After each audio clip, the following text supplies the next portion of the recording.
Fidelity les ofrece El mundo a dos velocidades. Bueno, los bonos, al final esto es como prestarle a un vecino, ¿no? Tú dices, bueno, ¿qué riesgo tengo yo de que me devuelva el dinero mi vecino y que me pague los cupones en este caso o lo que me ha dicho que me va a pagar por prestarle ese dinero, ¿no? Luego entonces hablaremos de el riesgo fundamental, que es el riesgo de contrapartida, es decir, analizaríamos esa compañía y veríamos qué riesgos hay de que me pague o no el principal y los cupones. El riesgo del tipo de interés, porque obviamente si es una emisión a 5 años vista, pues los tipos de interés van fluctuando. Tenemos que jugar contra nuestro gran enemigo, que es la inflación. La inflación va erosionando. Si nos pagan un cupón de un 4%, pero la inflación estuviera en un 4%, pues digamos, no ganaríamos mucho, ¿no? Y por último, si es una emisión de carácter internacional, pues tendríamos que tener el factor de divisa en cuenta igualmente. Bueno, dos motivos principales.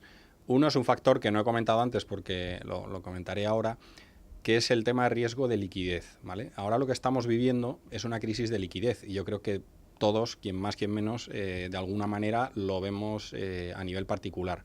Igualmente está pasando en las empresas. Muchas empresas tienen buen modelo de negocio y tienen proyectos, pero necesitan financiación. Y por, digamos, la crisis que estábamos viviendo y todo el tema del sector bancario, pues quizá no la encuentran con la misma facilidad.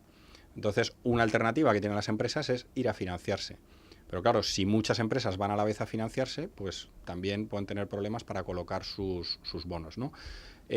Igualmente, cuando quieran vender esos bonos a un inversor, por ejemplo, particular, en momentos de tensión puede encontrarse que o no hay contrapartida, es decir, que nadie le compra, o la hay, pero a un precio que no le parece atractivo. Luego, entonces, para mí, el tema riesgo de liquidez es importantísimo. Y el otro tema, ¿por qué es más importante que ahora el ser flexible? Por la crisis, digamos, que estamos viendo de la deuda a gobiernos. Entonces, esto lo estamos viviendo en Europa según hablamos, ¿no?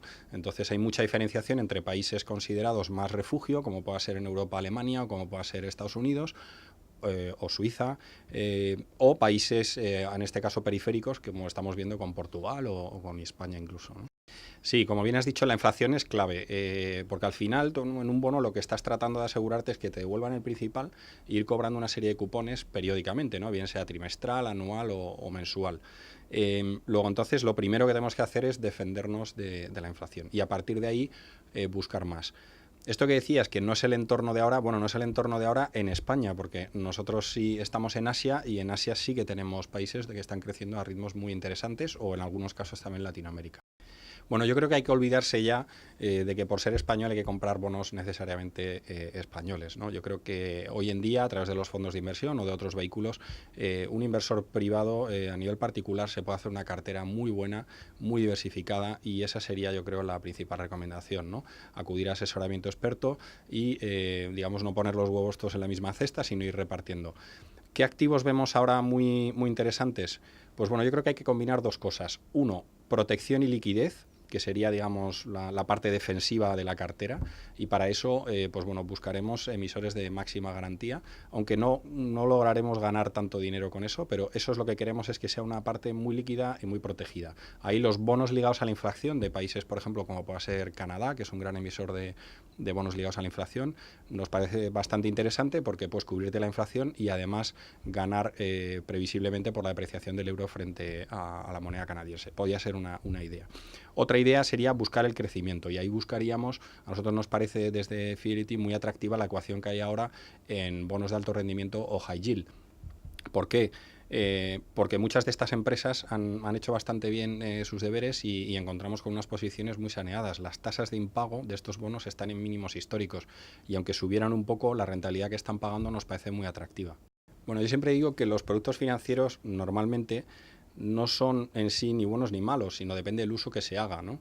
Entonces, claro, pues si le damos una pistola de juguete a un niño, pues bueno, no es igual de grave que si le damos una pistola de verdad cargada, evidentemente. Pues esto es un poco igual. Aquí tenemos los dos extremos, ¿no? Tenemos, por ejemplo, Alan Greenspan, pues en una conferencia muy famosa, dijo que los derivados constituían un elemento clave para regular los riesgos sistémicos. Y por el contrario tenemos Warren Buffett, un inversor de todos conocido, que dice que los derivados son armas de destrucción masiva. ¿Cuál es la postura de Fidelity? Bueno, nosotros pensamos que es un poco intermedia, ¿no? Pensamos que los derivados sí añaden liquidez al sistema, lo cual es muy bueno, pero siempre que hablemos de derivados más buscando la cobertura, buscando el intercambio, la protección de riesgos, no tanto buscando un máximo apalancamiento, que eso sí que nos parece peligroso. Bueno, este producto lo hemos lanzado con idea de que yo creo que es un poco para todos los públicos. ¿Por qué? Porque es un fondo de renta fija global. Yo creo, de nuevo, los mayores emisores de renta fija en muchas áreas están en Estados Unidos. Luego, entonces, tenemos que tener gente que pueda buscar allí buenos emisores, tanto gobierno, corporativo o como pueda ser high yield. La parte de deuda emergente, cada vez es más importante, está habiendo más emisiones y también tenemos analistas que analizan todas esas emisiones en las distintas partes del mundo. Luego, entonces, podemos capturar buenas recomendaciones, buenos bonos para tener en cartera. Y lo otro que hemos hecho para proteger un poco toda la cartera de inversión es que estamos buscando una cobertura de manera que tratamos de no perder en el peor de los escenarios. Hemos hecho un montón de simulaciones, incluso en el 2008 que fue en real, para que el fondo no pierda más de un 1% en términos anuales. Con lo cual lo que intentamos es, por un lado, proteger de las situaciones límite y por otro lado, capturar el crecimiento con una parte de la cartera más orientada a high yield o deuda emergente. Sí, efectivamente, en Fidelity normalmente lo que hacemos es esta orientación de abajo arriba. ¿Qué significa? Pues que como estamos en diálogo con las compañías de distintas partes del mundo, pues entendemos su modelo de negocio y vemos las oportunidades que hay. En renta fija, a mí me parece que es también muy importante buscar una buena combinación entre los distintos activos, es decir, lo que se llama el asset allocation o la distribución de activos. ¿Por qué?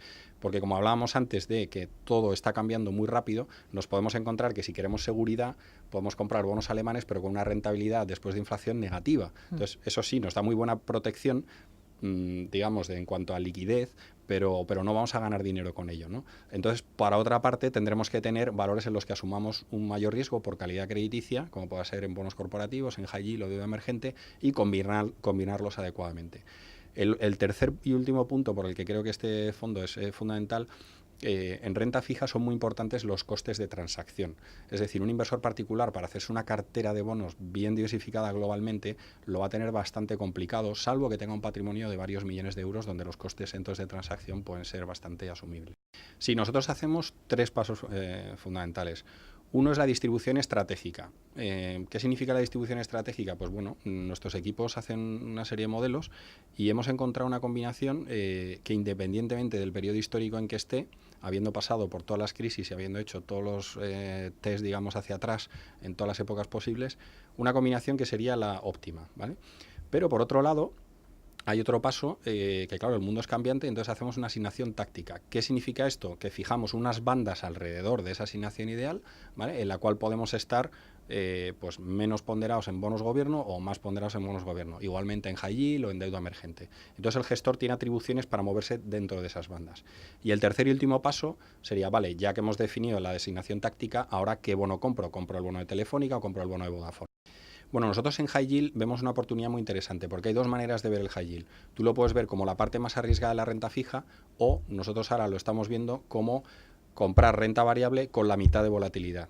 Y desde ese punto de vista gestionamos pues fondos desde el punto de vista, tenemos fondos europeos, tenemos fondos asiáticos y tenemos fondos americanos y un fondo global que recoge todo.